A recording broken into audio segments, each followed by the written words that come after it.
Puis là, tu vas voir, il serait capable de dire oh, gna, gna, vous êtes en retard, machin. Vachement de retard. 19h. 19h et 10 On commence secondes. dans la minute. Donc là, c'est à la limite. Machin, et bah, tu as quand même des gens dans le chat qui te disent hey, mais dis donc, vous êtes en retard, machin truc. Si tu commences pas à 19h, 0,0000000. Après, c'est pas au Japon, ils comptent les retards des trains en secondes. On n'est pas au Japon. Ici, c'est le 78. Hein. Et je trouve ça un peu cool de compter en secondes. Ah oui, pardon, excusez-moi. Vous Et nous entendiez là, vraiment. Il est Et puissant, il faut. ils te font en mode excuse aussi. Oui. C'est-à-dire qu'au Japon, si ton train arrive en retard, tu as le chef de gare et le chef de train qui te fait un mot d'excuse pour justifier ton retard. Ah, c'est beau. Parce qu'en France, de mémoire, je crois que quand ça a moins de 15 minutes de retard, ton train, le mot d'excuse, tu peux. Quand tu es à l'école, ils en ont rien à foutre. Bonjour. Bonsoir, en retard. Merci à Ouais. Mister Top Gun. Et en fait, du coup, j'ai décidé d'instaurer un truc. C'est qu'à partir du moment où les gens déclarent qu'on est en retard, on discute et on palabre encore un peu plus pour les mettre encore en retard, en plus en retard. Tu veux que je relance peut-être? Je mets une pause et je remets. J'avais une prof d'anglais. Attends, Madame Bretomé. C'était ça. Bretomé. Madame Bretomé, prof d'anglais, en 5e, qui, le soir, tu finissais à 17h45. À 17h45, tu connais bien, tu as tout le monde qui doit choper son bus. Donc, pendant qu'elle est en train de noter les exercices, les trucs comme ça, tout le monde est en train de commencer à prendre son sac. Et tout le monde commence à se tracer, tu vois, à trépigner un petit peu, et du coup, elle ralentissait. Et plus elle voyait les élèves qui étaient prêts à partir, plus elle ralentissait. T'avais pas le coup de la trousse, toi? Non. Genre, tu fermes ta trousse et tu la réouvres quand c'était l'heure? Genre, c'est l'heure! Ah non, moi c'était vraiment genre ah ouais, tu me notifies que je suis en retard? Ok, là tu vas être en retard, mon gars. Un peu marrant, merci à Lucarde. Tu peux relire, s'il te plaît, le pseudo? Alucard Tespes. Et là, Que Alucard, s'envole. c'est Dracula à l'envers. Mais par contre, c'est peut-être. Bref. Merci à Streamlabs, un shaker et Oli en suivant le lien. Avec le code LaFabricoto, vous avez. Merci à Demon Crack. Ah, faut que je vous montre quelque chose. Pardon, vas-y, lis les pseudos, j'arrive. Eh ben, merci à Demon Crack. Demon Crack qui serait un peu la traduction du sif du démon. Donc merci le sif du démon. Merci à Yann B22. Merci à Meliodas pour ton abonnement. Merci à Miolina qui a commandé Oli avec notre code. Avec le code LaFabricoto5 ou avec le code LaFabricoto sur Oli, vous avez des réductions. Alors LaFabricoto5, c'est 5 € de réduction sur ta première commande. Attention. Et LaFabricoto tout court, c'est 10% de réduction, toutes les commandes. Mais les deux ne sont pas cumulables, je crois. Ah non. Bonjour, vous avez vu ma nouvelle casquette? Elle est pas trop cool. C'est Django Fett ou Boba Fett? Ça, je saurais pas dire par contre. Le fils ou le père? Merci, Guidi 666. Donc c'est le clone ou pas? Je sais pas. C'est celui qui est cloné ou pas? Merci à Clippy. Clippy XP. Et Yokari. C'est marrant. Clippy comme nom. Clippy, ouais. Boba, Allez, comment vous vous faites la différence? Pardon, excuse-moi, Pardon. Merci à Layo. Merci à Layo. Putain, Layo, tu t'abonnes ici, quoi. Layo qui s'occupe des VOD chez nous. Layo, on te paye. tu viens nous redonner de l'argent? Si tu veux, on te paye moins, hein, ça, il n'y a pas de problème. Quel enfoiré. Merci beaucoup à Layo qui nous aide à uploader les vidéos. Merci beaucoup, effectivement, à Layo qui est en charge de tous les uploads des VOD sur YouTube. Donc, si vous trouvez nos VOD sur YouTube, la Fabricoto VOD, eh bien, c'est grâce à Layo, c'est absolument pas grâce à nous. Parce que nous, on avait commencé, et puis au bout d'un moment, ça nous prenait un peu beaucoup de temps. Bah, on ferait que ça passerait, mais il y a un garage, quoi. Hein? Oui, Boba vert, Django bleu. Oui, putain, je viens d'apprendre, je savais même pas. Tu es pas un gros fan de Star Wars, toi? J'adore, mais j'avoue que je n'ai pas non plus à ce point-là les refs. Mais maintenant, je le sais. Tu déclares pas gros fan de Star Wars? Et alors, c'est pas parce que tu n'es pas fan que tu es obligé de tout connaître? Tu fais vraiment partie de cette team-là? Il faut tout connaître pour être fan? Tu es fan de quoi comme film? Rien. Si j'existe, ma vie, c'est d'être fan, mais je suis pas fan de... Seigneur des Anneaux? J'aime bien le Seigneur des Anneaux. Après, de là à dire je suis fan, attends. Alors, l'univers étendu Seigneur des Anneaux, c'est-à-dire que tu as l'univers étendu Star Wars, l'univers étendu Seigneur des Anneaux, il est tout là-bas. Hein. Alors, en plus, pour l'univers étendu Star Wars, Disney, ils ont dit que ça n'existait plus. Parce qu'ils ont changé les règles au milieu. L'avantage de Seigneur des Anneaux, c'est que les gens ne se sont pas trop torchés avec la licence. Merci à Psycho67140 pour ton sub. Merci à toi. Il y a Anto 72 190. C'est moi ou vous avez rajouté une porte derrière le pont? Oui. Oh putain, t'es bon, toi. Et regarde, ça c'est un truc de ouf. Tu vois, en fait, derrière, on a une salle qui peut donner vers l'extérieur. Et ben, on a décidé de portifier la salle. On en avait marre que quand la porte derrière du garage était ouverte, tout le chauffage s'envolait. Oui, puisque nous avons un atelier chauffé, oui. Pas tout le temps. C'est moi au moteur à 4 temps, tu fais des copier-coller des messages Oli. Pourquoi tu fais un copier-coller du message Oli? C'est très gentil, mais c'est pas nécessaire. Ah, t'es fan de Star Wars? Cite-moi tous les Stormtroopers. Vraiment, vous faites partie de ce genre de team. Genre, si Trop vous bien. connaissez pas tout, c'est vraiment le. Excusez-moi. Dans la version originale, est-ce que on dit un ATRTT ou un TRTT? Selon les traductions, ça a changé de sens. Ok, le Faucon Millennium, c'est quoi comme modèle de vaisseau? Allez, Un machin truc modifié. c'est un YT1300 modifié. Ah là là. Voilà. Ah là là. Moi, je suis en RTT. Voilà. Ok, ça passe. Alors, comment va le moteur que Joseph a remonté? Eh ben, il va pas bien. Bon, il n'a pas bougé, il va très bien, il est au même endroit. Alors, oui, ben voilà, c'est ça. C'est-à-dire que quand il y a un décédé, c'est pas parce qu'il a pas bougé qu'il va très bien, hein, ceci dit. Arthur a découvert la pièce que j'avais planquée, que je vous ai montrée à la fin du stream. Parce qu'il a commencé à regarder, il fait c'est marrant, pourquoi il bouge pas du tout? Vraiment, j'avais la pièce dans les mains, genre bah. Merci à Joan de Culasse pour ton subprime. Le joint de culasse. Bienvenue à Le Joint de Culasse pour ton abonnement. Eh bien, ce soir, Est-ce que Joseph a le droit de toucher à la mécanique en dehors des streams? Ça dépend de la mécanique. Ce soir, en vrai, t'as pas une interdiction. c'est que l'homme sage connaît ses limites. Je touche pas à tout, quoi. Techniquement, t'as pas d'interdiction. Mais voilà, tout comme j'ai pas d'interdiction de toucher à la compta. Il n'y a pas besoin de l'interdire, toi, ça arrive jamais. Tu fais Exactement. plus de mécanique que tu fais de compta. Et c'est dire. Ce soir, devant vos yeux ébahis. Eh bien, ce soir, ça pourrait être un titre Arte. Jaguar XJS, une voiture qui divise. Non, une voiture moche. Eh ben voilà, c'est là le truc. Je trouve cette voiture très jolie. Attendez, on va faire. Alors, excusez-moi, avant de quoi que ce soit, vas-y, Arthur, Mais je te mets l'autre caméra. je te comprends, Joseph. Par le passé, j'ai trouvé cette voiture très moche. Et vraiment, pendant longtemps, j'ai trouvé que cette voiture était pas très belle et pas trop digne d'intérêt. Enfin, de mon intérêt à moi. Moche, t'écris ça comment? MOCHE.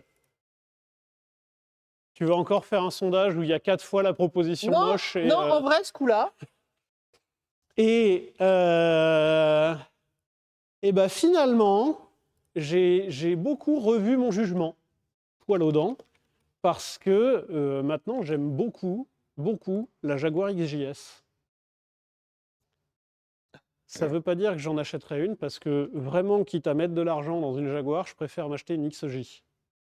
Donc la berline. La XJS, c'est la version coupée ou cabriolet dans ce cas-là. Et j'ai eu une XJ40 que j'ai vraiment beaucoup aimée. Et que rétrospectivement, maintenant, je me dis, c'est super con de l'avoir vendue. Elle était vraiment cool. Elle était vraiment cool. Elle était bleu foncé avec les moquettes bordeaux et l'intérieur crème. Et un confort. Et de loin, tu te dis, c'est super moche comme assemblage. Tu sais, elle est bleue, rouge et beige. C'est chelou. Et ben en fait, trop bien. Et vraiment confortable à Un main. petit côté commandé par un daltonien, quoi. Ouais, bah, quand tu la présentes à l'oral, par contre, quand tu la vois, tu fais, en vrai, tout va bien, tout va ensemble. Joseph, tu as vérifié les lunettes d'Arthur. Ok, la vanne est bonne. Et ben les gens, ils sont Et ben plutôt. voilà, tu vois, les gens, ils trouvent qu'elle est jolie. Comment va Greg? Bah, Greg va bien, mais il est rentré chez lui, parce que Greg doit quand même pouvoir avoir un peu de vie privée. Greg a disparu, tu vois, les gens sont vraiment perturbés. Ce soir, c'est Oli Citron. J'ai découvert que je n'aimais pas du tout, moi, les Oli énergie et tout ça. Mais non, ils sont cool. Alors, Non, mais ce soir, alors, j'ai mis un thé, moi. Alors, Joseph, Mhm. quand on dit par rapport à l'esthétique des choses ou le goût des choses, Mhm. on dit je trouve ça joli ou je trouve ça moche. Mais tu Mhm. peux pas imposer ton truc en disant c'est cool. Sauf la Jaguar XJS. Dis je trouve ça cool. Non, ils sont cool, ces goûts-là. Non, tu trouves ça bien. Non, vraiment, je... Mais toi, tu as un palette Doberman. Moi, j'adore l'hydratation. Le pêche blanche, pour l'instant. Allez, vas-y, t'en as pris combien, Joseph? Non, non, j'ai oublié de le mettre. J'ai bu, j'ai fait... T'as fait. Et en Oh, fait, dis ah donc, bah non, c'est de l'eau. le Oli Gouon, il est pas mal. Pardon. Alors, je pense que je vais me lancer un peu dans Oli. Alors, il y a Philo qui dit je pense que je vais me lancer dans Oli. Je suis un peu trop addict au café. Et- Alors, en vrai, alors, effectivement, c'est un placement produit. Regardez, bougez pas. Je l'allume en même temps et tout, vraiment comme ça, on aura tout à fond. Mais, cependant, en vrai, ça m'a limité ma consommation de canettes de coca. Pour ça, je trouve ça pratique. Serre ton. Arrête. Resserre ton bouchon. Et voilà, tu peux. Parce que là, mon téléphone a été baptisé. Non, mais c'est juste les gouttes de ce qui dépasse. Donc, bref, moi je suis plutôt Oli hydratation. Voilà. Les goûts plus simples. Tous. Ah, ce qui pique, j'adore. Un truc qui te... C'est genre bonbon. Non, en vrai, c'est cool. Et merci à Oli de nous soutenir, d'ailleurs. Oh putain, le citron, il est vachement bien. Ah, j'aime pas le citron, par Oh putain, alors. Oh, si. Parce que j'ai goûté noix de coco tout à l'heure. Et je suis un gros fan de l'eau de coco. Ah. Non, mais l'eau de coco, j'adore. Par contre, là, le goût de noix de coco, trop bizarre. Excusez-moi, dans le chat, il y a des gens qui aiment la noix de coco dans les gâteaux, vraiment. Les gâteaux Ouais, noix de de ouf. coco. Ah, Oui, mais oui. non, putain, Si, mais c'est si. dégueulasse. Arrêtez. Ça gâche les gâteaux. Les trucs. Ah non. Non, Berk. Ah oui, non. Waouh, j'ai lancé un débat, pardon. Oui. Bref, donc, Merci beaucoup pour ce train de live. Ce soir, XJS moche. Ah, non, arrête, Attends. J'ai pas vu les pourcentages. arrête tes conneries. Non, les gens la trouvent jolie. Voir le. Combien? Ah oui, quand même, 75%. Ouais, ben voilà. Donc, poète, poète, camembert, comme on dit. Quand on a 2 ans. Pas grave, allez. Donc, C'est moche. et en plus de ça, elle n'est pas présentée sous un beau jour parce qu'elle est un peu sale. Pardon. Une fois qu'on aura fini les travaux, coup de nettoyage. Comme ça fait du bien, ça fait plaisir. Mais, donc, cette voiture nous est confiée par un abonné. Bonjour. Et cette voiture a eu un passé tourmenté. Alors, tourmenté. Je crois que c'est important de dire que ce pas des voitures qui ont été simples à entretenir. Oui. Pour résumer un petit peu l'histoire automobile française. Raconte des conneries. bien sûr. Anglaise, l'histoire de l'automobile anglaise. Française de l'autre côté de la Manche. Jaguar, à l'évidence, c'est une marque anglaise. Alors, parce que, en fait, avant la Seconde Guerre mondiale, la marque Jaguar avait un autre nom, Ah, SS. ok. Waouh. Allez, hop là. Bisous. Donc, effectivement, avant la Seconde Guerre mondiale, la marque Jaguar s'appelait SS. Force est de constater que pour la pub, après la Seconde Guerre mondiale, c'était pas top. Et donc, monsieur William Lyons, pardon, je vous raconte de la merde, monsieur William Lyons a renommé sa marque Jaguar. Et ensuite a créé les premières gammes, hein, bien évidemment, et surtout a bien évidemment fabriqué un moteur. Il a dessiné un moteur pendant la Seconde Guerre mondiale. Il s'est dit, de toute façon, c'est sûr et certain, on va gagner. Donc, moi, je vais prendre de l'avance pour l'après-guerre mondiale. Et alors l'histoire raconte que même pendant les coupures de courant à Londres, puisqu'il y avait des coupures de courant dans les villes, Oui, parce que c'est plus facile de viser quand il y a la lumière. exactement. Effectivement, pour éviter les bombardements allemands, eh bien, ils coupaient la lumière dans les villes. Et bien que Monsieur Lyons était avec sa petite bougie en train de tracer ses plans de son petit moteur, le moteur XK, donc un 6 cylindres en ligne, double arbre à cam en tête, culasse aluminium, chambre de combustion hémisphérique. C'est de là que vient la tradition de pourquoi les moteurs Jaguar fuient, parce qu'à l'époque, vu qu'il était à la bougie, il se trompait un peu sur les cotes, et donc... Non, c'est pas vrai. Ça, il y avait un point de cire, il y avait un point de cire sur l'étanchéité et les joints. Merci Et- à TV Nikos. Et ce failli foutu moteur XK, il a été traîné pendant très longtemps. Les premières voitures à avoir le 6 cylindres XK, c'est donc la XK 120. 120 pour 120 miles par heure. Donc c'était la première voiture de série à passer les 200 km/h, la XK 120. Putain. Et ce fameux moteur XK, ils l'ont traîné quasiment jusqu'aux années 90. Et wesh, ma gueule. Donc, c'est-à-dire que 1948, si ma mémoire est bonne, la sortie des premières XK 120, jusque dans les années 90. Et, entre-temps, toute l'industrie anglaise automobile a été rachetée par un seul et même consortium qui s'est appelé British Motor Corporation, qui ensuite a fusionné avec un deuxième gros constructeur, notamment d'autobus, et donc qui est devenu BLMC, British Leyland Motor Corporation. Et c'était un immense consortium, ce qui rendait les choses super bien quand le groupe s'est cassé la gueule. Parce que forcément, le groupe s'est cassé la gueule. Alors, il y a eu un petit peu de politique derrière, genre, je ne sais pas si vous avez déjà entendu parler de Margaret Thatcher. Margaret Thatcher, quand les gens se mettaient en grève et disaient eh, vas-y, on va se mettre en grève et on va t'immobiliser toute ton économie. Et ben, Margaret Thatcher était là en disant bah, vas-y, essaye, je te regarde. Et de toute façon, je ne ferai rien. Alors, Merci à 205 CTI d'avoir offert un sub à Terracide. bonjour. Et donc, alors c'est une très belle façon de niquer ton économie. Et pendant les années 80, vraiment, ça allait pas fort. Et ça a fait que le groupe British Leyland Motor Corporation s'est complètement cassé la gueule. Et toutes les marques anglaises qui étaient dans ce groupe-là, donc toutes les marques anglaises, se sont retrouvées à la déroute complète. Et c'est là que Ford arrive, et Ford a racheté Jaguar. Et donc là, on est dans les débuts de l'ère Ford. Et donc, alors, le design est complètement de l'ère Jaguar British Leyland. Ah bah, il y a une patte, ouais. Surtout, je la trouve vraiment bien dans ces années. C'est vraiment les années que j'aime pas en automobile. Alors, elle commence à être dessinée dans la fin des années 70. Elle est mise en production dans le courant des années 80. Et là, il y a un restylage qui a été fait. Donc ça, c'est une phase 2. Et c'est une phase où Ford a revu tout pour améliorer la fiabilité. Alors après, il faut voir de quoi tu pars. Oui, voilà. Techniquement parlant, elle est plus fiable. Un peu plus.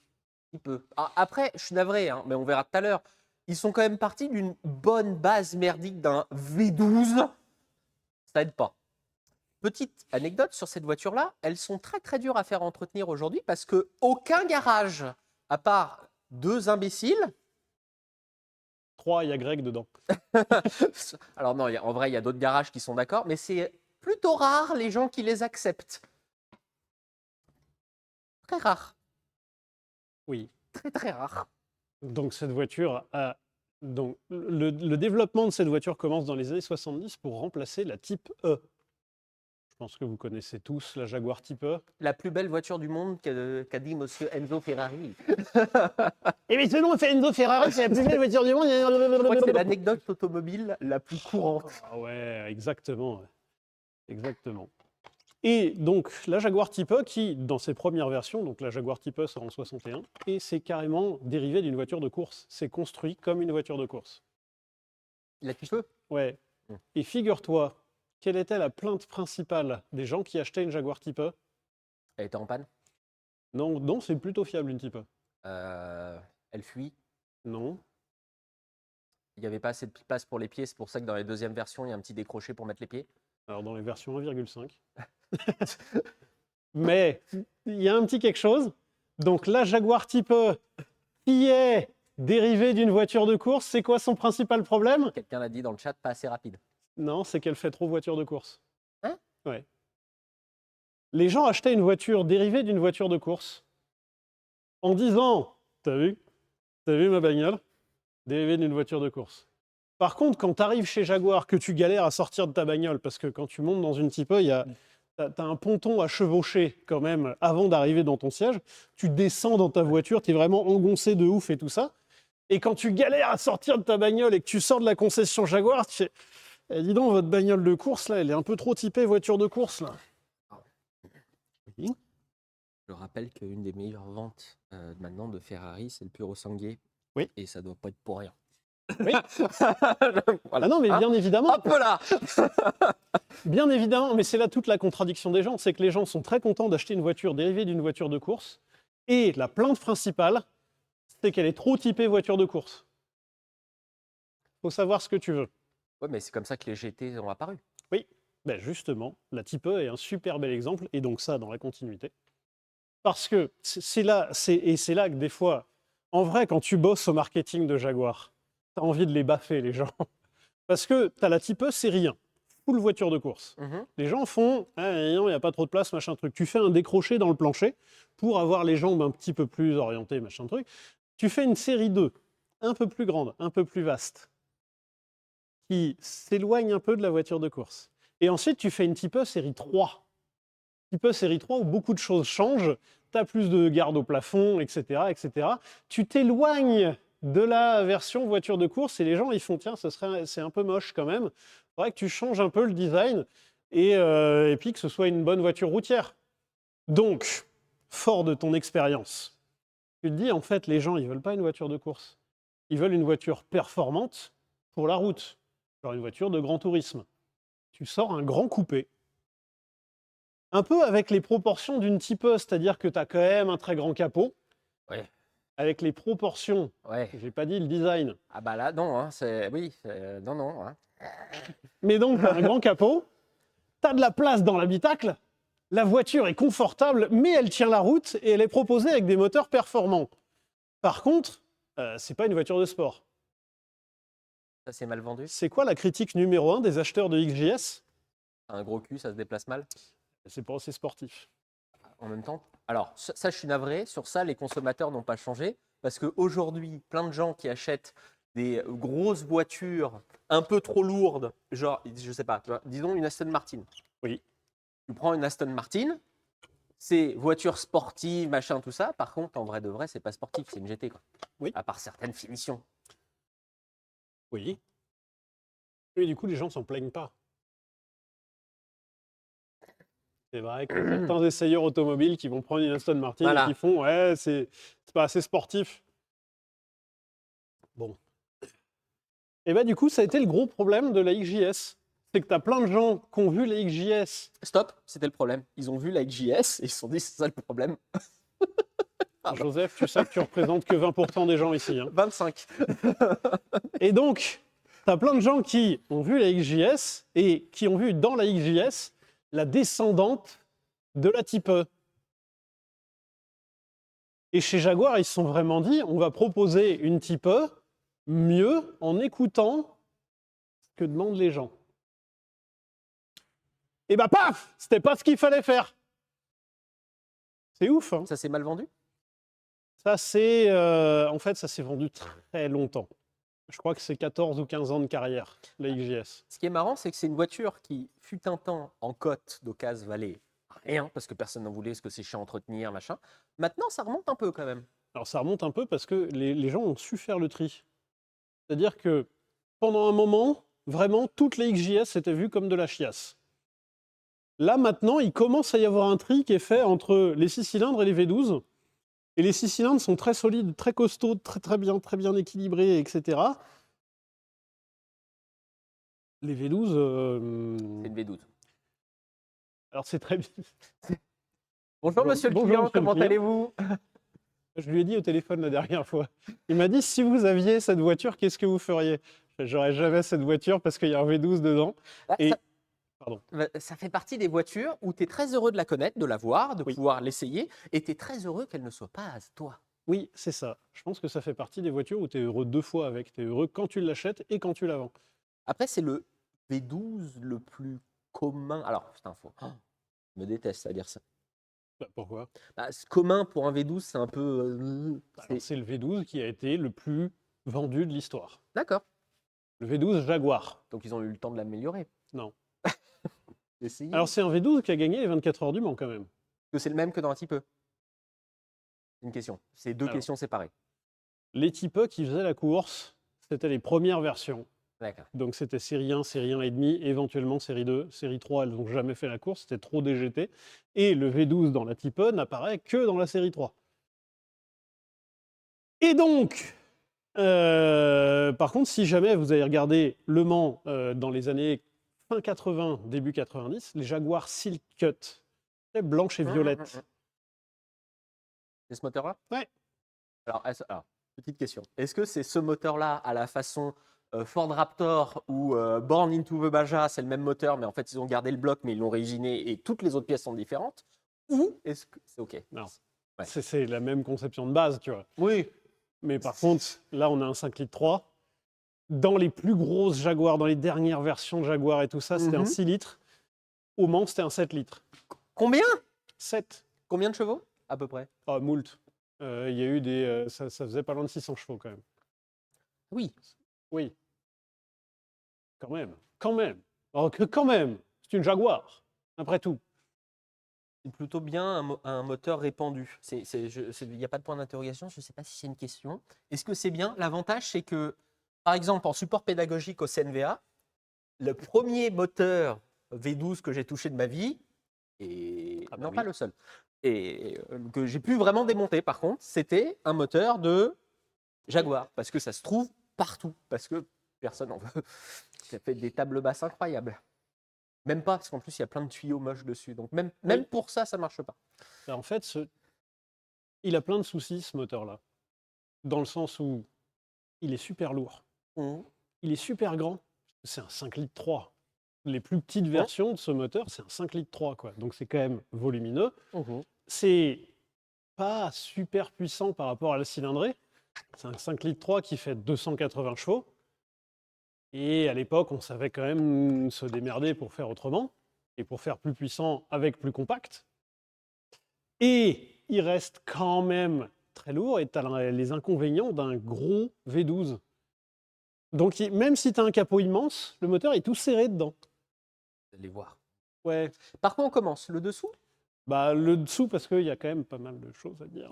Alors, technologiquement, la voiture n'est pas inintéressante. C'est pour ça qu'on vous a choisi cette voiture aujourd'hui. Et effectivement, oui, Arthur, un V8 Daimler, il y en a même plusieurs.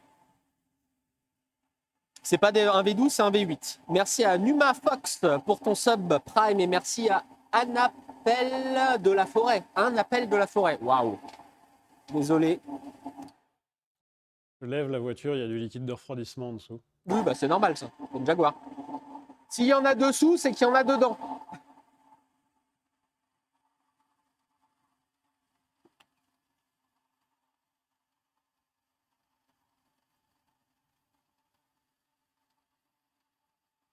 Vraiment, ce qui est terrible avec cette voiture, c'est que partout où on l'arrête, elle nous pisse du liquide de refroidissement dessus. Et donc cette voiture, c'est un abonné qui nous l'a amenée parce que il y avait déjà eu beaucoup de frais qui ont été faits dessus. Il y avait notamment de l'huile qui se mélangeait à de l'eau, donc de l'huile qui se mélangeait à du liquide de refroidissement. Alors il s'est avéré, pardon, je vais essayer de régler ma caméra. Ah, pardon, attends, je rebascule sur l'autre. Ouais. Hop, le temps que tu... Il s'est avéré que le problème venait pas du tout d'un joint de culasse, malgré que le joint de culasse ait été fait. C'est le problème venait du radiateur.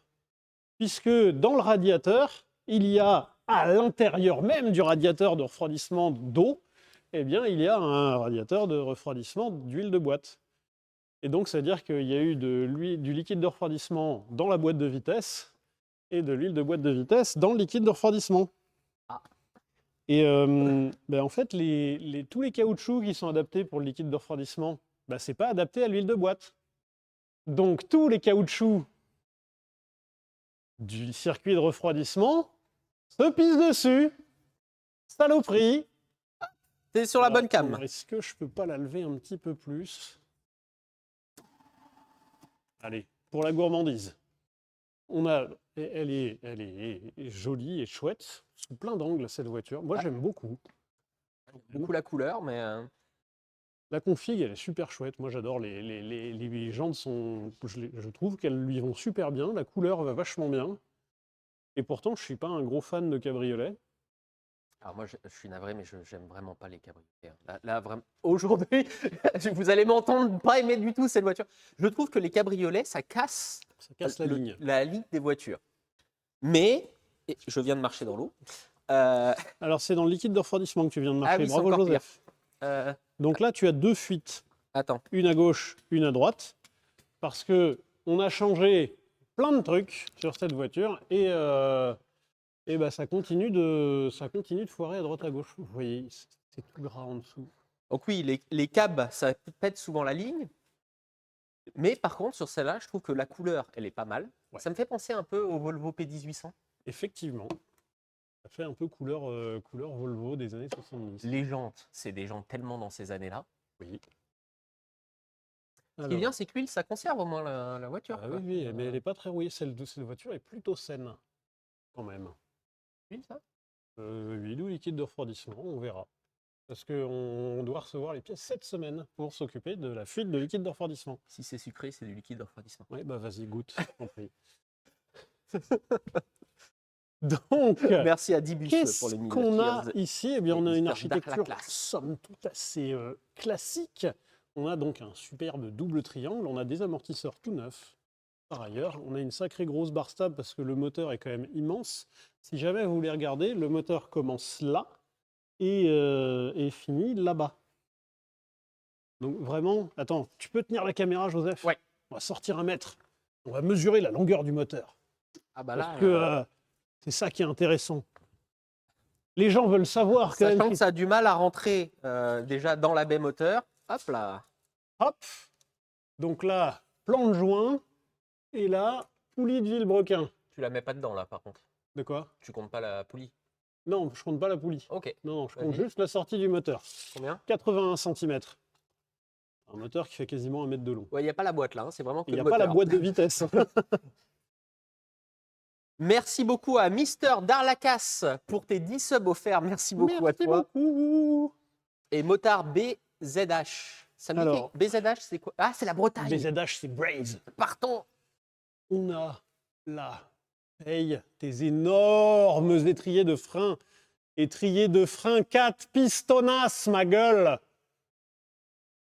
C'est cool quand même, non? T'as les 4 pistons, Joseph. Ah, pardon, j'ai mal prononcé le nom. On est en Ah. train de. Daklas, pardon. C'est 4 pistons là-dessus? Ben ouais, 4 pistons, mon gars. En même temps, ça pèse combien? Lourd. Ouais. Ça fait 1 tonne 7, un truc comme ça. Alors, un bon point, le filtre à huile est à peu près accessible. C'est un bon point de conception sur la XJS V12. Ah, la seule chose C'est accessible. le seul truc qui est bien à dire, quoi. Alors, on voit pas grand-chose. Alors, particularité de ces Jaguars, ce qui est assez marrant, c'est que là, normalement, en fait, donc votre moteur, il est tenu par un gros support à gauche, un gros support à droite et un support sur la boîte. Le support sur la boîte, sur ces Jaguars-là, c'est un gros ressort. Je sais pas si vous voyez là. C'est un gros jbouing. Il n'y a pas de cylindre bloc de boîte à proprement parler. En fait, c'est un gros ressort. Ça aurait pas... On va essuyer. Hein, on va essuyer avant d'en mettre partout parce que ça va être chiant là. Ça va être long. Là, ça va être long. C'est pour ça que j'aime pas cette voiture. Elle arrête pas de fuir partout dans l'atelier.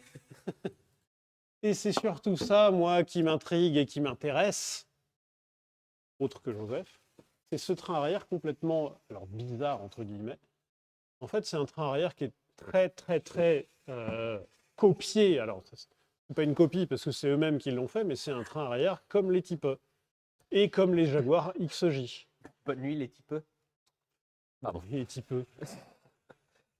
Donc, Excusez-moi. vous avez une espèce de gros bras là qui pourrait être un triangle ici, parce que vous avez deux fixations ici, un gros bras tubulaire à cet endroit-là, et puis deux fixations ici, et vous avez deux amortisseurs. Double amortisseur, ça veut dire que tu as 6 amortisseurs à changer pour encore plus de tarifs et pour encore plus d'emmerdes pour ton mécanicien. Et ça veut dire qu'il y a 2 ressorts par côté à remplacer aussi quand ils sont rouillés. Et ensuite, vous avez une espèce de tulipe un petit peu chelou, ici, là, pour la transmission. Donc là, pareil, c'est un montage un peu curieux, quand même. Mais c'est quand même un montage amusant. Nouvel amusement, on a des freins inboard. Donc là, vous voyez, vous avez le différentiel, hein, enfin, vous avez le pont, quoi, la transmission. Donc vous avez l'arbre de transmission qui arrive par ici.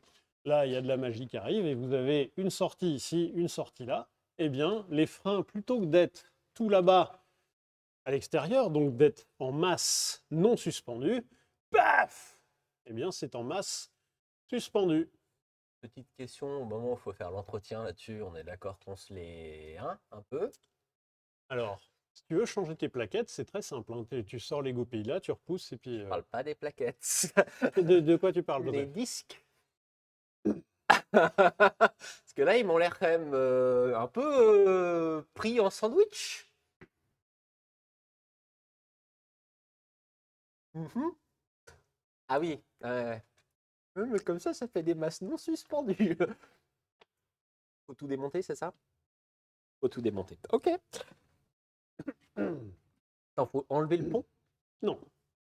Non, par contre, il faut virer ta transmission. Ah, bah ça va alors. Oh bah oui, oui, oui, c'est Bon, bah, ça c'est va. pas toi qui le fais. C'est juste ça. Alors, petite drôlerie, par contre, c'est... on a regardé, puisque cette voiture a un problème de frein à main. Là, Merci. Teufo rose. les commandes de frein à main, il y en a une ici, il y en a une là. La plupart des gens vous disent, pour des questions de simplicité, c'est mieux de tomber tout le pont. Yes, trop cool. Donc, bah, pour l'instant, on est encore en grande réflexion de savoir si on le fait ou pas. Donc ça, c'est le fameux train arrière Jaguar que vous pouvez retrouver par ailleurs sur les donc, Jaguar Type E et sur les XJS et sur les XJ, donc les berlines Jaguar, jusqu'aux années 2000, si ma mémoire est bonne. C'est exactement la même implantation? La Ouais, même c'est implantation? la même implantation. Alors les cotes, je pourrais pas te dire si c'est strictement les mêmes. Par contre, c'est foutu exactement de la même manière, c'est-à-dire que vous avez un gros berceau. Vous voyez ici un fat berceau ici qui est boulonné à la voiture. Vous avez ces mêmes bras ici, les freins inboard, le montage en double amortisseur, etc., etc. Excusez-moi un instant. Caradillac a dû se, ou Automoto à l'époque a dû se régaler. Volume du coffre. Pardon, excusez-moi. Ah, il y a un très grand coffre. Alors là, on est bien loti. En fait, c'est pour mettre un mécanicien dans le coffre qui vous suit en permanence. Oui, parce que c'est comme le disait très bien Joseph, c'est quand même une voiture où il faut être pote avec son mécanicien, hein. Non, mais des trucs cool. Mais bien évidemment qu'il y a des couleur. trucs cool. Le V12. C'est marrant parce que le premier V12 Jaguar sur lequel j'ai bossé, c'est une Jaguar Type E. Ah bah donc c'est le même moteur. Oui, mais en carburation, enfin, en carbu. C'était un mécanicien de très très très très très très très très très bonne renommée qui me l'a confié. Roger, qui m'a confié cette Jaguar. Roger, c'est vraiment le mec qui te démonte des moteurs Ferrari. C'est un des experts européens, voire mondial de Ferrari anciens. C'est ça, c'est quelqu'un c'est un formateur au centre Ferrari classique. Et j'avais déjà raconté l'anecdote du stagiaire qui était allé là-bas et qui avait un moteur de 458 Italia. Et Roger, lui avait dit, bah, pour démonter, te fais pas chier à mettre dans des bacs différents, tu mets tout dans une caisse, je ferai me retrouver. Voilà. Roger, il a réussi à se retrouver. Est-ce qu'on peut pas dire que j'ai utilisé la même technique pour démonter le deux temps? Oui, c'est juste qu'à la fin, Roger, il a remis le moteur dans la voiture, tout fonctionnait correctement et le moteur démarrait. Et du coup, Roger, il avait une Type E V12. Ah, Et il m'avait appelé en disant, tu veux pas faire une Type E V12? naïvement. J'ai fait « Oh, trop cool, Un V12. un V12 !» Puis Roger, il me propose de le faire, c'est cool. C'est-à-dire que Roger, il me fait confiance. C'est que Roger, il avait pas envie de la faire, surtout. C'est-à-dire que Roger, il n'avait pas envie de la faire. Il y avait les collecteurs d'échappement à changer parce que sur ces V12, c'est une énorme fragilité. Les collecteurs d'échappement, c'est des collecteurs par 3 cylindres. Donc il y a 4 collecteurs d'échappement. Attends, on va pouvoir le montrer, ça, de toute façon. Oui, effectivement. Et j'ai commencé à démonter un collecteur. Ouais. Je me suis emmerdé, je me suis niqué les mains. Vraiment, je me suis fumé Oui, les c'est mains. parce que tu as des grosses mains, ça. Ouais, ça doit être ça. Et après, j'ai appelé Roger quand j'ai fini un collecteur. Et je lui ai dit, toi, tu prends combien de temps pour changer les 4 collecteurs? Il me dit 30 heures minimum. Combien? 30. 30 heures pour changer les 4 collecteurs. Ça fait beaucoup, hein. Ah ouais. Heureusement, j'en avais que 2 à changer. Par contre, j'ai bien mis 20 heures pour les changer. Il y a vraiment des moments où j'arrêtais de travailler sur la voiture tellement j'avais la lassitude d'avoir les mains éraflées. Tu sais, quand tu as une éraflure et que tu passes toujours à chaque fois sur la même éraflure et qu'au bout d'un moment, ça te saoule, tu sais, ça t'énerve. Et ben voilà, j'ai eu ce stade-là. Attendez juste un instant, c'est marrant. Vu comme ça, on dirait une grenouille. Je sais pas si on le voit. Regarde. Côté grenouille. Non, c'est le jaguar. Ah! C'est un félin.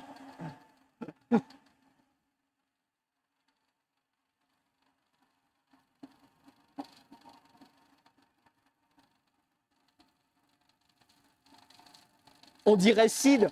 Mais oui, on dirait carrément Sid. Lord Krabby 04, mais complètement, c'est Sid.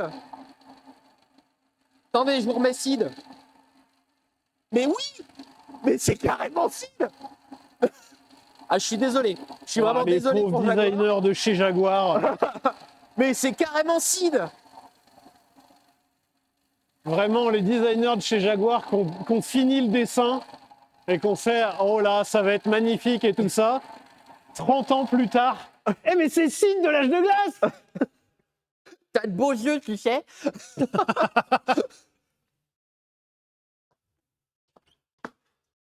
Mais c'est... Putain, le chat, vous êtes trop fort. C'est carrément Sid. On fait un petit tour à l'intérieur avant de voir le moteur. Ah oui. On calcule le volume de coffre, ça c'est impératif. Ils le font encore dans les essais ou pas? Je ne sais pas du tout. Ça Quelqu'un fait regarde des essais éternité. turbo ou quelque chose du genre où ils donnent encore les volumes de Je crois coffre? que c'était Auto Plus qui était Auto très Plus. fort là-dedans, dans ça les va. volumes de coffre. Alors, petite question. Est-ce qu'ils le calculent ou c'est le constructeur qui leur donne? Je crois qu'il le vérifie. Il me semble. Parce que j'avais vu justement, quand j'étais petit, Ouais. j'avais vu leur labo de test où ils mettaient des trucs dans le coffre. Le labo. Ouais. J'étais naïf à l'époque. Le labo. Ouais. Mettre 2 cartons dans un coffre, c'est pas un labo, c'est un déménagement, hein. Attention. Caméra 2. Prêt? Vas-y. C'est parti. Alors là, on est sur une phase 2. Donc, on est sur la 2e série. Elles sont reconnaissables à l'arrière. Parce qu'à l'arrière, en fait, vous avez les vitres les phares en bandeau. Les premières générations, en fait, elles ont des espèces de feux triangulaires derrière. Alors que les 2e générations ont vraiment le bandeau. Et je trouve vraiment, je trouve que celle-là, elle pète la classe. Et les 2e générations, je les trouve plus jolies que les premières générations. Et par ailleurs, pro type sur les premières générations, vous pouvez reconnaître si c'est un 6 cylindres ou un V12 au bossage du capot, ici. Ils ont dû faire une bosse en plus. Ah non, c'est super drôle, c'est que sur les premières séries, qui sont complètement Jaguar, les 6 cylindres, comme c'est des moteurs 6 cylindres en ligne, ils sont plus hauts, Ouais. donc il y avait le bossage dans le capot. Et le V12, il y avait un capot plat, parce que le dessin originel, il voulait un capot plat. Et quand Ford est arrivé, ils ont fait « Putain, vous êtes trop con, pourquoi vous ne faites pas un seul capot ?» Ah mais parce que c'est plus joli avec le capot plat. Oui, Vous mais êtes on va des gagner de l'argent si on fait vous qu'un êtes seul des capot. connards. On fait qu'un seul capot et ça marche. Ah, putain, c'est pas con, hein. Capot plat. C'est un petit jeu pour faire des trucs en bois. Un capot plat, ouais. Un en capot plat. ouais. Pour faire une petite construction, des briquettes en bois. Et donc, on a un volant de 2e génération. Pareil, les volants de 1re génération sont plus fins. Attendez, je vais essayer de me faxer à l'intérieur. Il y a un airbag? Je sais pas sur celle-là. Après, le gros avantage par rapport à l'airbag Takata, le fameux qui te pète à la gueule un peu de manière impromptue, c'est que là, celui sur une Jaguar, tu sais qu'il te pètera jamais à la gueule, parce qu'il est en panne. Donc là, pareil, vous avez les compteurs Ford. Vous reconnaissez par ailleurs, je pense, des graphismes qu'on peut retrouver dans des Ford. Tiens, et puis là, c'est une Jaguar, donc vous avez la console en bois. Ici, vous avez la commande du régulateur qu'elle a. Pourquoi qu'elle est là? Parce que pourquoi pas. Vous avez les petites commandes de siège façon Mercedes avec le petit dessin du siège. Et puis, vous avez surtout pas du tout de recul. Je suis complètement bloqué dans la bagnole. Attends, excusez-moi pour le gerbotron. J'essaye de me désincarcérer de la voiture. Parce que, en fait, l'habitacle, il n'est pas très grand. Comment ça? Attends. Il y a vraiment. Non, il y a de la place quand même. Installe-toi à l'intérieur, tu vas voir que l'habitacle, il n'est pas bien grand. Mais c'est toi qui es trop grand. Oui, oui, oui, c'est ça. Ouais. Il y a moins de place que dans la K-Car. Alors, il n'y a pas moins de place que dans la K-Car, mais... Il est un peu proche le volant. Il se règle? Oui. Ah. C'était pour les vieux ou les jeunes? Parce que là, l'info du... On voulait faire une voiture plutôt GT par rapport à la voiture sportive qui était là petit peu, c'est raté. Alors déjà, quand tu achètes une XJS, tu n'as pas forcément la colonne de pont avec. Alors un jour ou l'autre, il y a une colonne de pont à proximité. Mais c'est surtout que sur la Type E, la distance là est beaucoup plus grande et l'ouverture de la porte est beaucoup plus petite. Par contre, tu as quand même vachement la gueule dans le toit, non? Je suis petit. Je fais 1m74. Il y a un problème là. Soit mon buste est trop grand. Mon buste, pas mal. Mon buste est trop grand. Soit vraiment... Non, mais voilà, c'est comme ça qu'il faut Mais conduire. non, mais... C'est une blague. Attends, il y a un problème là. Il y a la capote, quoi. Mais oui, mais c'est une décapotable, c'est pas genre une voiture où il faut rouler sans la... Parce que là, en plus, si je roule sans la capote, je vais avoir les cheveux au vent. Oui. Bon, tu connais pas ce problème, mais... Du coup, tu as la réponse, c'est plutôt pour les vieux. Pour ceux qui n'ont pas de cheveux. Attends, on est moins bien installé que dans la... Non, mais ça se règle. C'est électrique ou c'est... C'est électrique. Ah. Tu as la commande sur la porte. Oh, il y a la batterie, oui. Attendez.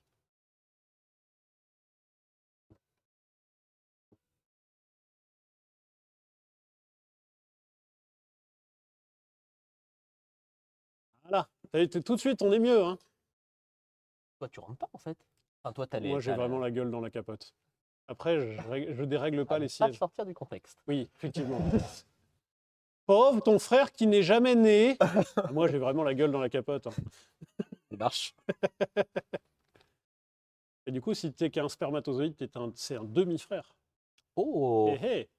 Alors, regardez, par ailleurs, le frein à main. En fait, il y a une zone morte ici de frein à main. Il sait pas qu'il marche pas du tout de toute façon. Non. Alors, enfin, sur celle-là, il ne voilà, fonctionne pas. Mais en fait, il y a un système de débrayage de ta commande de frein à main pour pas que ce soit dans le chemin de quand tu montes et quand tu descends. Parce qu'en fait, ils ne pouvaient pas le mettre de l'autre côté parce que la transmission prend trop de place. Ça, il y a dû avoir des réunions dessus. Ah ouais. Ça a dû être très compliqué. Il y a dû avoir des moments de... Hello, hello, on a un petit souci, alors on a oublié le frein à main. Ouais, mettre le frein à main au milieu. Ah non, non, non, non, je ne bouge pas la boîte de vitesse. Hein. Ah non, non, parce que les autres, ils m'ont fait chier avec leur V12 de mort, là. Je bouge pas la boîte. Hein. Aïe, aïe, aïe. En vrai, l'intérieur est quand même cossu. Oui. Cosy. Mais Cosy, non. Cossu. C'est une GT, c'est une voiture haut de gamme, quand même. Alors après, le positionnement Jaguar était quand même d'être luxe, mais pas l'ultra, ultra extrême luxe. Quand même. Donc par rapport à une GT concurrente, genre Ferrari ou etc., etc., c'est quand même moins cher qu'une Ferrari. Un peu drôle quand on sait ce qu'ils fabriquent aujourd'hui. Oui. C'est-à-dire qu'ils auraient peut-être pu prendre le temps de peaufiner un peu plus leurs produits et de les vendre un peu plus cher, quoi. Parce que là, au final, Jaguar, ils n'existent plus vraiment, et Ferrari, on est dans les marques les plus rentables de l'histoire, là. Après, il y a plein de marques qui ont essayé de faire du luxe et ça n'a pas marché. Hein. Et effectivement, est-ce que on n'irait pas Soulever le capal? regardez la pièce de résistance? Parce que Alors, on attends. a vu les magnifiques trains roulants, le fameux train arrière Jaguar, etc. Bon, qu'ils ont quand même exploité et surexploité pendant Ça, tu peux te 30 mettre ou là. 40 ans. Là, je me mets là. Tu as les deux endroits, tu choisis, les deux caméras sont allumées. Le coffre, On n'a pas regardé le coffre. merde. Le coffre et la taille des cosses de batterie. Bah, les batteries sont dans le coffre là-dedans? Je sais même plus. Attends, On va regarder le coffre. faut prendre la clé parce qu'en fait, le coffre, il s'ouvre à la clé. Bon, dans ces années-là, ça ne me choque pas. Ça dépend. Hop. Mi premium quand même. Attends. Dis-moi quand tu es en place. Hop, Pardon. c'est bon. Attention, c'est parti. Pauvre, tu es une valise. Attends.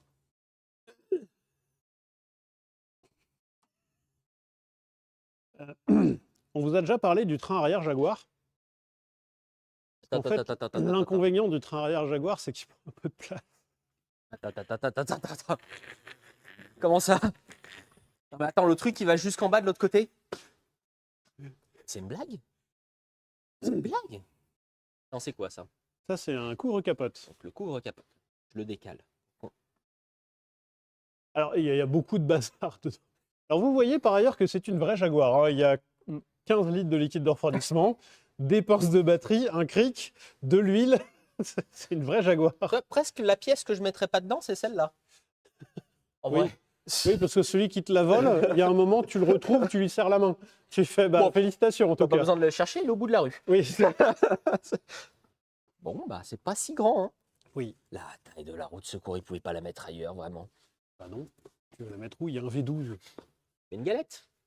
Galette, non, un non, petit. Ah bah non. Ah non, c'est pas premium sinon. C'est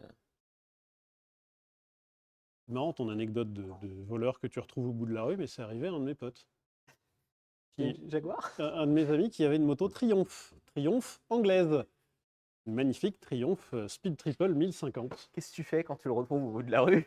Bah oui. Ah non, c'est pas lui qui l'a retrouvé, c'est les policiers qui l'ont retrouvé. Et comment que les policiers ils les ont retrouvés? Ils les ont croisés, ils ont reconnu la moto. Ils ont fait oh, tiens, c'est une moto qu'on cherche, prends-les en chasse. Les mecs ont mis un coup d'accélérateur, boum, et ils sont tombés en panne. Oh, l'histoire devant le tribunal. Ah ouais. L'histoire en prison, simplement. Ah ouais. Merci à Diagolta et Madame Gwen pour vos subs. Alors effectivement, point chaussette avant d'ouvrir le capot. Attends. Je Tu crois remets que la je suis caméra. sur un thème moyen de transport aujourd'hui. Ah. Attends. Alors attends. Caméra 2. Attention. Hop. Je pointe un peu vers le sol. Oui, c'est ça. C'est bon, caméra 2? Ouais. Vélo. Donc j'ai des vélos ici et j'ai des voitures, comme quoi vous voyez que la cohabitation est parfaitement possible. Quand tout le monde est suffisamment intelligent et pas bête comme mes pieds. Ça, c'était mon mot dur. Mon coup de gueule. Alors. Faut la Prêt, musique de c'est bon. Zelda, là. Ouais, je l'ai pas. Il y a une sécurité. Pardon. Imagine Zelda comme ça. Il y a une sécurité, là. Non, mais c'est pour pas se pincer les doigts quand on ouvre les coffres.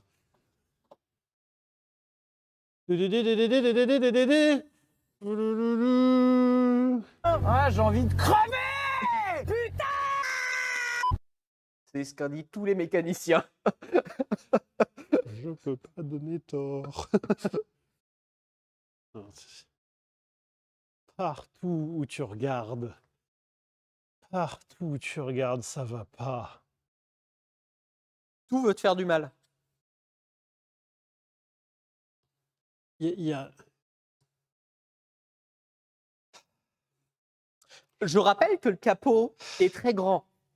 Ah, mais c'est immense. C'est Et- immense. Imaginons, d'accord? On va faire un truc manip simple, je sais pas, manip simple là-dessus. Changer les bougies. Changer. Waouh. Alors, les bougies, elles sont quillées là. Derrière cette barre-là, ce tuyau-là, ces câbles-là.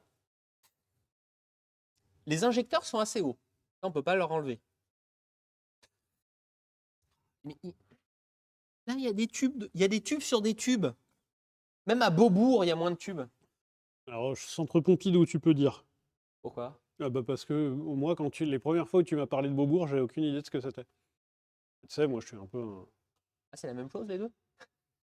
C'est une blague, dur. tout va bien. Hop. Demi-blague. Parce que vraiment, j'ai mis pas mal de temps avant de comprendre que c'était la même chose. Imagine le fit de l'espace. C'est Citroën qui décidait de faire toute la suspension des Jaguar V12. Attends, c'est des trucs Citroën, ça? Ah non, non, j'aurais Ah, dit d'accord. imagine. Non, non, là, Oula! non. Mais, donc, Alors, on a... est-ce que tu veux montrer les trucs du doigt? Ouais, Parce qu'on ne voit pas ta tête. je pense que je les montre.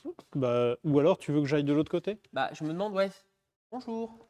Oui, de l'autre côté, ça va être un peu mieux. Est-ce qu'avec un peu plus de lumière? Attendez, regarde, on va essayer de mettre un peu d'angle. Faut que tu lui mettes un peu d'angle. Faut que tu y mettes de l'angle. Hop, voilà. Et il faut que tu Hop. baisses la tête. Truc comme ça? Ouais. Truc comme ça, bonjour. Parfait. Un peu plus bas. Et on est bon. Bonjour. Voilà, on est parfait là. Alors, malgré tout ce qu'on peut penser sur ce moteur, c'est un moteur plutôt simple. Non. Non. Non, non. Non, non, non, non, non, non, non. Non. C'est un moteur plutôt simple dans son architecture. Arthur, j'ai calé un jour un de ce genre de moteur-là. Il y a 12 cylindres. Quoi qu'il arrive, c'est au moins, au minimum 4 fois plus d'emmerde. 3 fois. 3 fois 4. T'as failli de le mettre sur la gueule celui-là ou pas? Oui. Parce qu'il était en l'air sur la table et il était très très haut. Et à un moment, j'ai fini, je me suis mis debout dessus en fait. Je suis monté sur la table et je suis monté sur le moteur. Oui. Joseph, faut toujours que ce soit spectaculaire. Mais et c'est pas une flamboyant. question de spectaculaire. Le moteur, il était à 2 mètres de haut. Tout est chiant là-dessus. T'avais qu'à être plus grand. Oui, bah ça, j'ai pas choisi. Et pourtant, j'ai mangé plein de soupe. Hein. Donc, c'est un moteur qui est relativement simple puisque c'est un simple arbre à cam en tête. Alors, forcément, x2. Donc là, vous avez un couvre-culasse ici en noir, un arbre à cam en tête.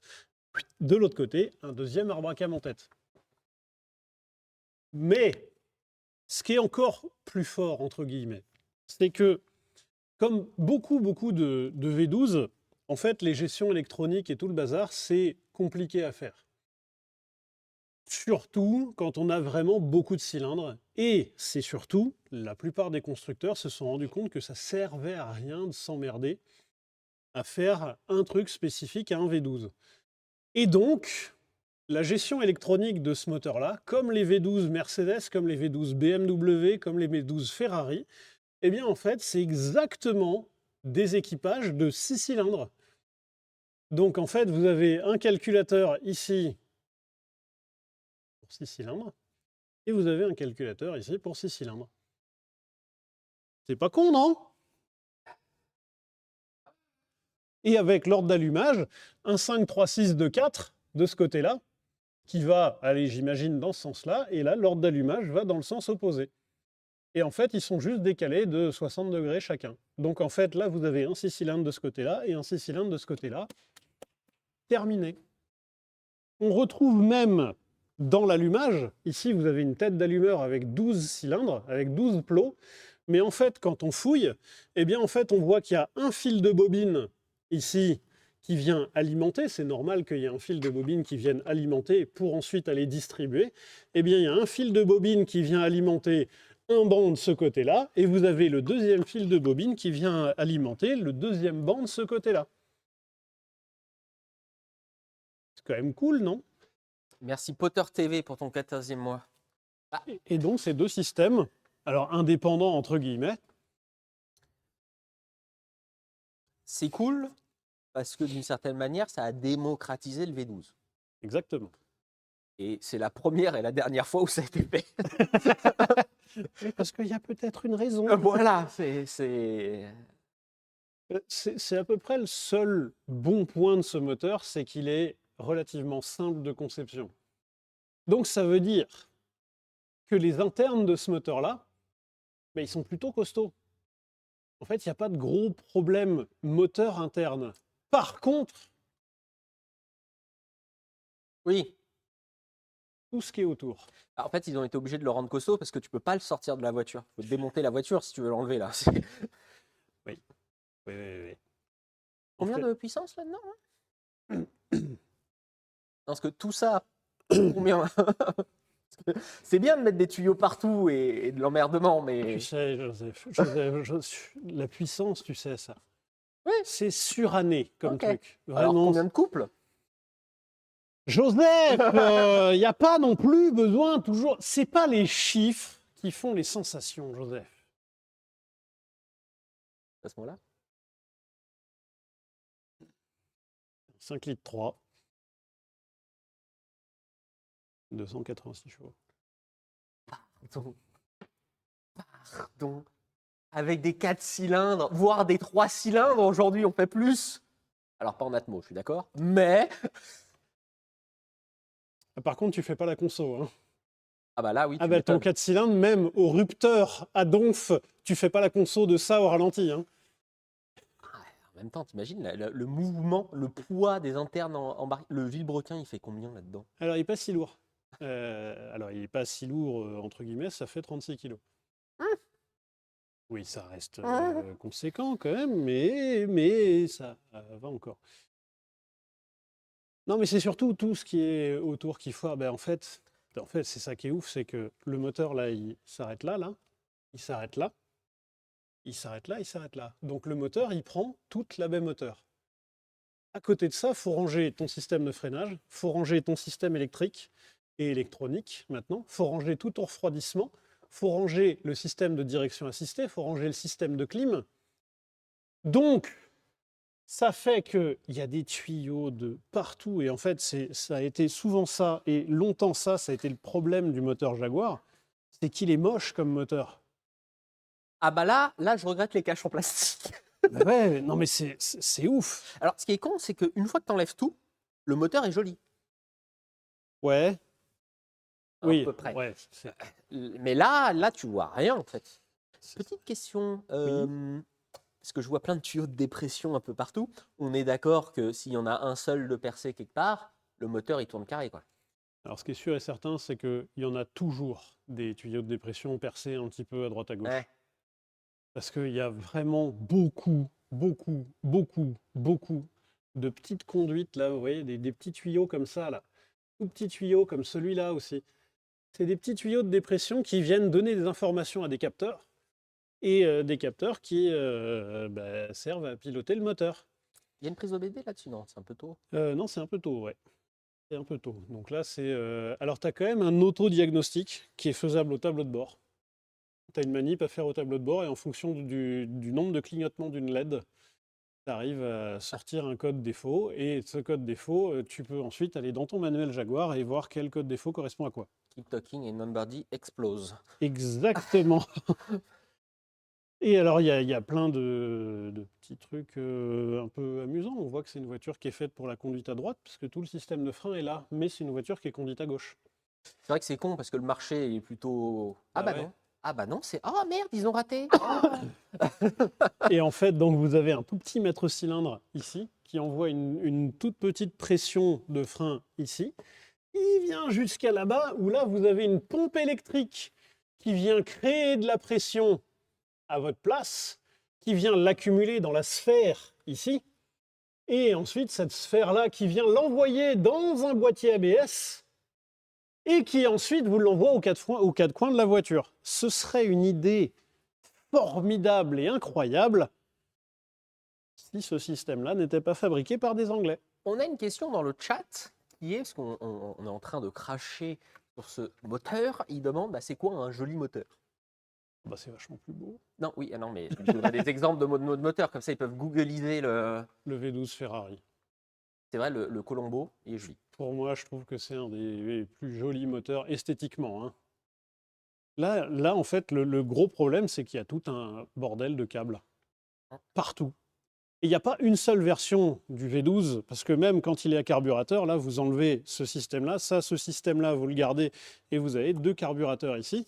Vous enlevez ici les rampes d'injection, et ben ils arrivent quand même à faire passer tout le câblage au milieu. Par ailleurs, on voit qu'il y a eu un changement, parce que là, ils font passer une partie du câblage à l'extérieur, parce qu'ils se sont rendus compte que quand ils faisaient passer le câblage au milieu, Il brûlait. bah ouais. Ah bah, c'est con, ça. Merde. Je pense qu'il y a des... Ferrari, il devait y penser, je pense. Il fallait que ce soit beau quand tout le capot. Alors d'une, il fallait que ce soit beau. De deux, il fallait que ce soit très, très, très, très, très accessible. Voiture de course. Voiture de course. Et donc, il faut que tout soit identifiable très rapidement et que tout soit séparé, surtout. En fait, là, si tu as un truc tout mixé, quand il y a un truc qui commence à merder, bah, ça vient emmerder tout le monde autour et tu as une probabilité plus importante de ne pas finir ta course.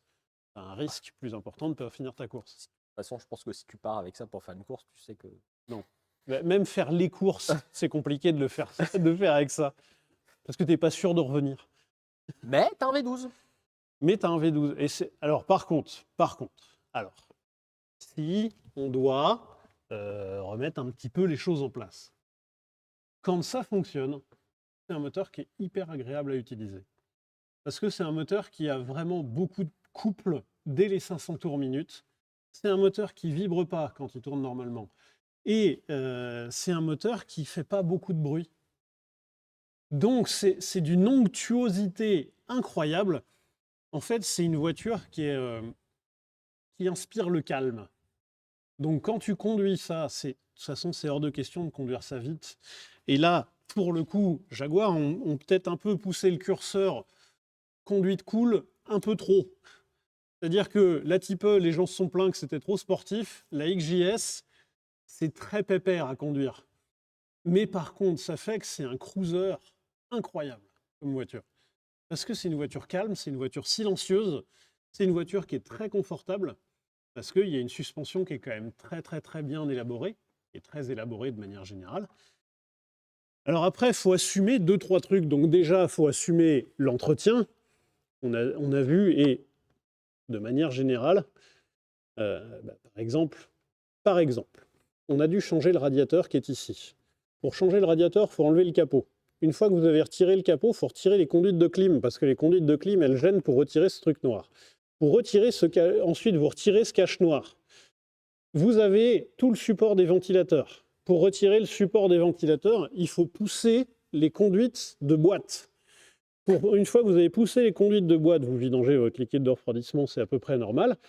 Et vous vous dites, bah, c'est bon, tu peux retirer le radiateur. Non, non, non, non, il faut retirer la lame à l'avant. Parce que pour accéder à la durite du bas, il faut retirer la lame de devant et il faut retirer le bas-volet, donc le truc sous le pare-choc qui cache un petit peu tout le merdier.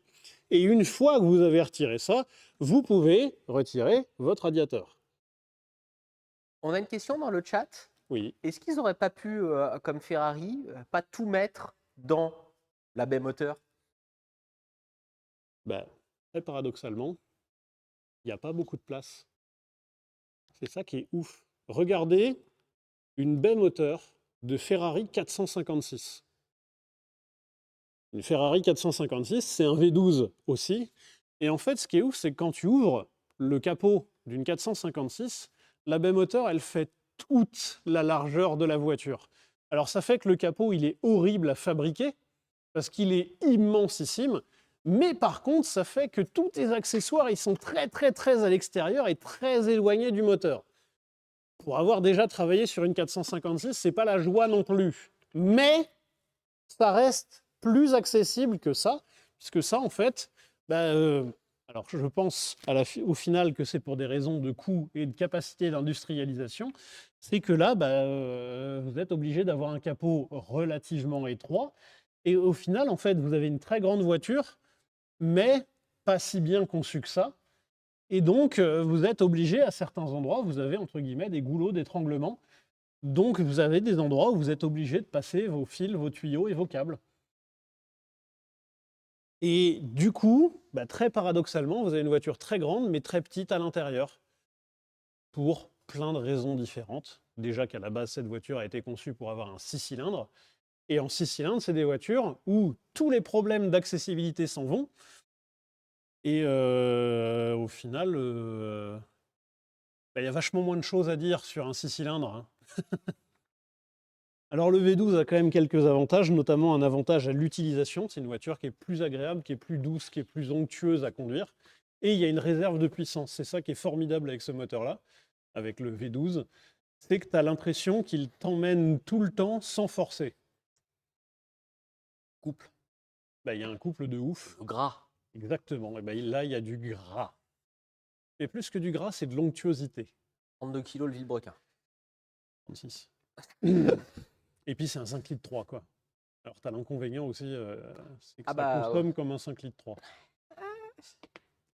Donc du coup, si ça consomme comme un 5 litres 3, faut un grand réservoir, donc du coup, tu perds de l'espace de coffre. Bah ouais, hein. Vraiment, il y a eu des réunions compliquées sur les choix. Ouais. Est-ce qu'ils font un peu comme beaucoup de marques premium pour définir la taille du coffre? Il faut qu'un sac de golf rentre. Là, tu peux. Il est suffisamment profond derrière pour pouvoir rentrer un sac de golf. Ça me fait un peu marrer. Vraiment, c'est-à-dire qu'ils ont dû faire des enquêtes comme quoi les acheteurs de ce genre de véhicules vont souvent jouer au golf. Oui. Bon, après, ils ont tort. Non. Après, ce serait pas plus simple pour mettre tout ton équipement de prendre une Dacia? Je viens d'avoir une idée. Ah. Ouais, on peut faire ça déjà. Tu peux m'aider à la mesurer, s'il te plaît? La voiture. Ok. Parce que sinon, il n'y avait pas besoin d'être deux, hein. Alors.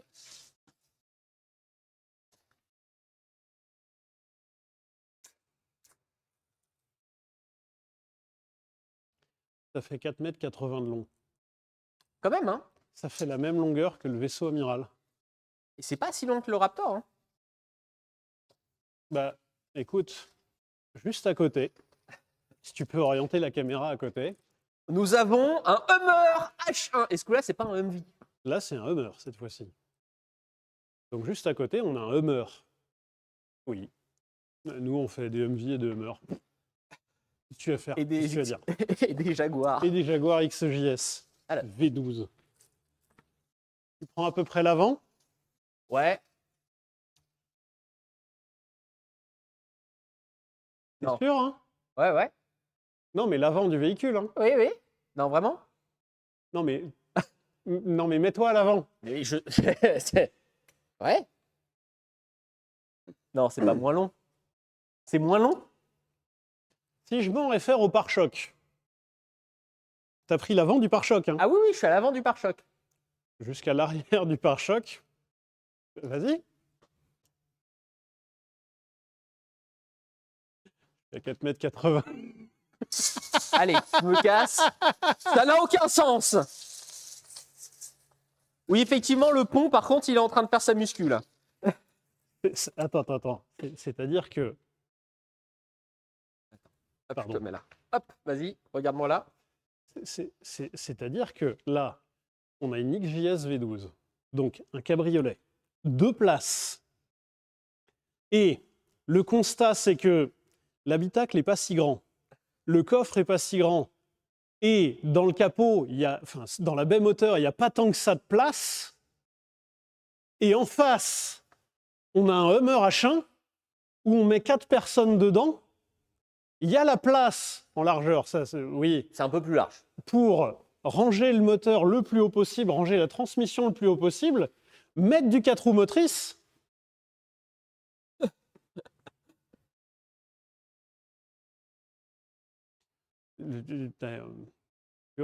Pas bien conçu. Peut-être l'utilisation de la place, c'était pas optimum. C'est vraiment la définition. Pour le coup, la XJS, c'est la définition de la voiture pas très bien, pas très optimisée dans sa conception. Le cadre est bon. Ouais. Voilà, c'est pas très optimisé dans sa conception. Alors après, ça fait 2 fois la largeur, non?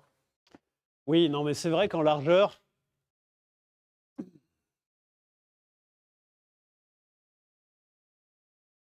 Techniquement parlant, il y a moyen de payer le même prix pour des places dans Paris. Hein.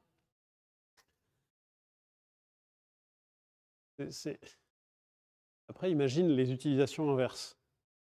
Genre, tu pars au combat avec une XJS V12. Tu vas pas loin. Bah, t'es sûr et certain que tu vas jamais au front. Après, techniquement parlant, elles ont un autre point commun, c'est que les deux ont des inboards. Les deux ont des freins inboard, à l'arrière uniquement. Oui. Bah, là vraiment, s'ils avaient mis du inboard à l'avant de la XKJ, Ouais, là, c'était du foutage de gueule. C'est vraiment là, les mecs, ils en avaient plus rien à Vraiment, foutre. ouais, il n'y a pas de place pour le moteur, on va pas foutre des freins non plus. Pardon. Peut-être qu'on la démarre quand même, On peut, oui. en vrai. On peut. Attendez, on va mettre une Attends, les cam. clés sont là. On va vous faire des plans. Attention.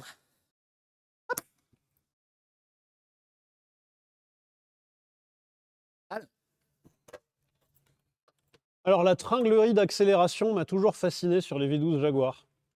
Ah. Voilà, la commande d'accélérateur. Attendez, je vais mettre un coup d'accélérateur à 100 km/h. Hop, hop. Regarde comment c'est beau. Le pivot rotatif du distributeur. Les gens sont fascinés là, Joseph. Fasciné. Là, dans le chat, tout le monde fait « Ah, dis donc, I am fascinated ». Est-ce qu'on est prêt? Je suis prêt pour le son.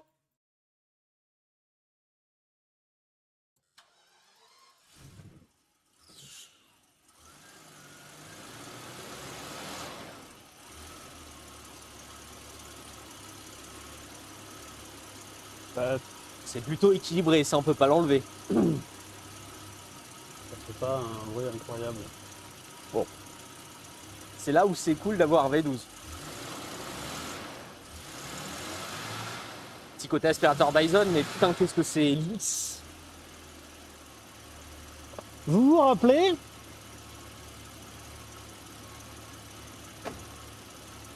Vous vous rappelez quand je disais... Vous savez, le problème de ces V12 Jaguar, c'est les collecteurs qui fuient. Ah, ça pue là. Après, on sent que c'est équilibré. Oui, mais... Je sais pas si on entend bien. Si, j'ai mis le temps, mais c'est du deuxième. Ah pardon, parce que en fait, le plus gros du bruit du moteur, ça vient de l'avant droit du moteur. Ça tombe bien, c'est là où est la caméra qui enregistre le son. Tiens, il y a des gens qui disent « Caméra moteur plein écran !» C'est parti pour un live de 30 heures. Alors, j'ai pas fait sur XJS, j'ai fait sur Type V12. Et en fait, c'est marrant parce que tu viens du côté gauche du moteur, t'as pas tant de bruit que ça. Tu viens du côté droit, t'entends vraiment un bruit de fuite d'échappement.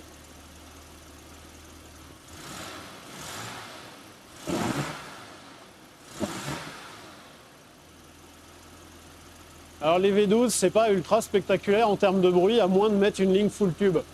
Bah, c'est cool, c'est que c'est ultra posé quoi. Oui. Après, il tourne pas un peu haut. Alors il tourne, de 1, il tourne un peu haut, et de 2, comme il y a une fuite à l'échappement et qu'il y a une sonde lambda dans les échappements, bah, d'un côté, il détecte qu'il tourne trop pauvre, puisqu'il y a trop d'air dans l'échappement, et donc le mélange air-essence dans le moteur est pas bon du tout. C'est par ailleurs pour ça que cette voiture-là, elle a un voyant moteur. Elle a un check engine.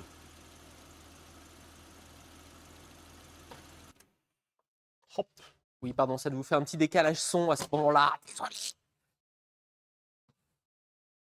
En fait, ce qui est assez paradoxal, c'est que du fait de la fuite d'échappement, Mhm. elle tourne trop riche. Parce que l'ordinateur, il sniffe l'échappement, il lui sent un peu l'échappement. Tu vois, je vais faire l'ordinateur. On va te faire ban. Donc vous avez effectivement l'ordinateur qui, avec une sonde lambda, analyse les gaz d'échappement et se dit, bah, dis donc, ça sentirait pas l'oxygène un peu là? Elle est un peu pauvre ta voiture. Faut en mettre plus. Ton mélange air-essence là, il est un peu pauvre. Faut mettre plus d'essence là dans ton truc. Et au bout d'un moment, ça enrichit, ça enrichit, ça enrichit, jusqu'à un moment où bah, l'ordinateur il fait, dis donc, je suis en train d'enrichir comme un cochon là, et puis ça tourne toujours pauvre là. Voyant Fais péter moteur. un voyant là. Vas-y, fais péter un voyant. Les gens veulent savoir si on peut faire le test de la pièce. Oui. T'aimes pas ce V12, Joseph. Pourquoi? T'aimes pas cette voiture. Pourquoi le test de la pièce, c'est gênant? Attends. Faut que je le pose à un endroit et que je mette du son d'abord. Attendez, bougez pas. Waouh, je suis pas. Non, mais t'as pas des bonnes pièces.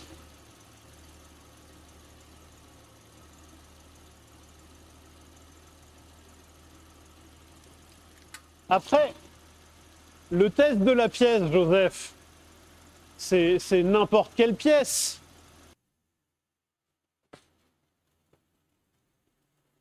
Genre, une pièce de voiture, ça marche. Tu vois, là, j'ai posé une pièce de voiture sur le moteur et elle tient. Vous voyez, et puis on peut même mettre des coups d'accélérateur. Hein. Ça marche. T'en profiteras de changer. Quand tu récupéreras ta pièce à toi, tu pourras changer le collecteur.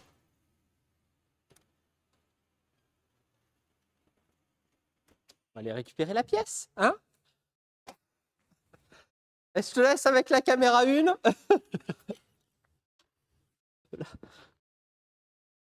Elle n'est pas tombée très loin.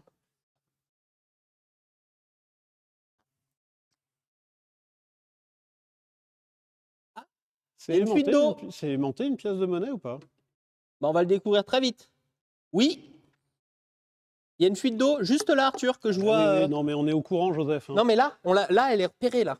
Ah oui, non, mais on les a vus depuis longtemps. Celle-là, hein. là, ici, là, juste là. Oui, oui, oui. Ok. Putain, elle... Ouais. En tout cas, j'ai récupéré la pièce, tout va bien. On va l'enlever de la facture du client, parce que sinon, il aurait fallu lui facturer 2 € de plus.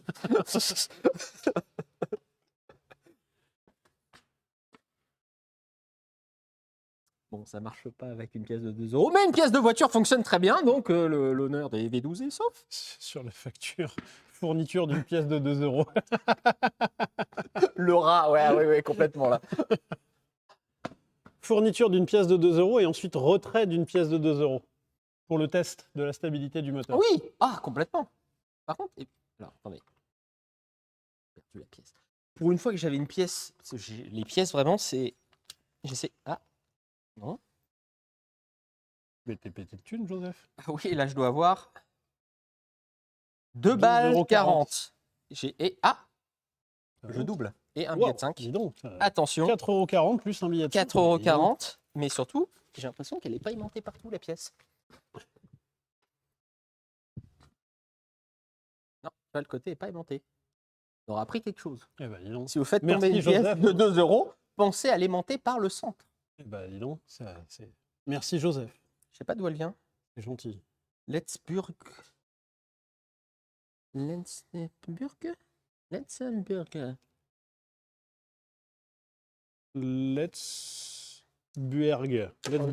On a des numismates dans De la... 2016.